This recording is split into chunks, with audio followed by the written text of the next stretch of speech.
മുഖ്യമന്ത്രി വി.ഡി. സതീശന്റെ ആദ്യ ബജറ്റിൽ പ്രതീക്ഷയർപ്പിച്ച സർക്കാർ ജീവനക്കാർ ശമ്പള പരിഷ്കരണം, ക്ഷാമബദ്ധ, ക്ഷാമാശ്വാസം കുടിശ്ശിക, അഷ്വർഡ് പെൻഷൻ എന്നീ കാര്യങ്ങളിൽ വ്യക്തത വന്നേക്കും. വി.ഡി. സതീശൻ സർക്കാരിന്റെ ആദ്യ ബജറ്റിൽ പ്രതീക്ഷ അർപ്പിച്ചിരിക്കുകയാണ് സർക്കാർ ജീവനക്കാർ. ഏറെ നാളായി കാത്തിരിക്കുന്ന ശമ്പള പരിഷ്കരണം, ക്ഷാമബദ്ധ, ക്ഷാമാശ്വാസ കുടിശ്ശിക, അഷ്വർഡ് പെൻഷൻ എന്നീ കാര്യങ്ങളിൽ ബജറ്റ് വ്യക്തത നൽകുമെന്നാണ് ജീവനക്കാരുടെ പ്രതീക്ഷ. 2024 മുതൽ ശമ്പള പരിഷ്കരണം നിലവിൽ വരേണ്ടതായിരുന്നെങ്കിലും കഴിഞ്ഞ ഫെബ്രുവരിയിലാണ് ശമ്പള പരിഷ്കരണ കമ്മീഷനെ നിയോഗിച്ചത്. ശമ്പള പരിഷ്കരണത്തിൽ പുതിയ സർക്കാരിന്റെ നിലപാട് എന്താണെന്ന് ബജറ്റിലൂടെ വ്യക്തമാകും. കൂടാതെ 8 ഗഡുക്കളായിട്ടുള്ള DA, DR കുടിശ്ശിക അനുവദിക്കുന്ന കാര്യത്തിലും സർക്കാരിന്റെ ധാരണ എന്താകുമെന്നതിൽ ആകാംക്ഷയിലാണ് ജീവനക്കാർ. അതേസമയം ഈ സാമ്പത്തിക വർഷത്തിൽ ശമ്പള പരിഷ്കരണം ഉണ്ടാകാൻ സാധ്യതയില്ല. ശമ്പള പരിഷ്കരണത്തിനായി പുതിയ കമ്മീഷനെ വി.ഡി. സതീശൻ സർക്കാർ തീരുമാനിച്ചേക്കുമെന്ന സൂചനകളും പുറത്തുവരുന്നുണ്ട്. ഈ കഴിഞ്ഞ ഫെബ്രുവരിയിലാണ് LDF സർക്കാർ 12ാം ശമ്പള കമ്മീഷനെ നിയോഗിച്ചത്.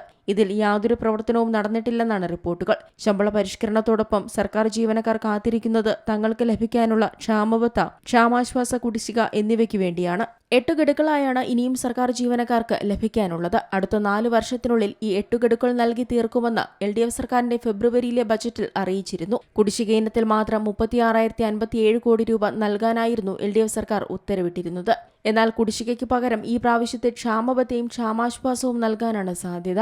അതായത് 2% DAയും DRും ഉയർത്തും. ജനുവരി മുതൽ മുൻകാല പ്രാബല്യത്തിൽ നൽകിയാൽ സർക്കാരിന് ഇതിലൂടെ വലിയ സാമ്പത്തിക ബാധ്യതയുണ്ടാകില്ല. സർക്കാർ ജീവനക്കാർക്ക് ഒരു താൽക്കാലിക ആശ്വാസം പോലെ ഈ DA വർധനവ് ബജറ്റിലൂടെ മുഖ്യമന്ത്രി അറിയിച്ചേക്കാമെന്ന സൂചനകൾ പുറത്തുവരുന്നുണ്ട്. എന്നാൽ ഇക്കാര്യങ്ങളിൽ ഔദ്യോഗിക സ്ഥിരീകരണമായിട്ടില്ല. News desk C Malayalam news. ഏറ്റവും പുതിയ വാർത്തകളും വിശേഷങ്ങളും വിരൽത്തുമ്പിലറിയാൻ സി മലയാളം ന്യൂസ് എല്ലാ ഡിജിറ്റൽ പ്ലാറ്റ്ഫോമുകളിലും ലഭ്യം.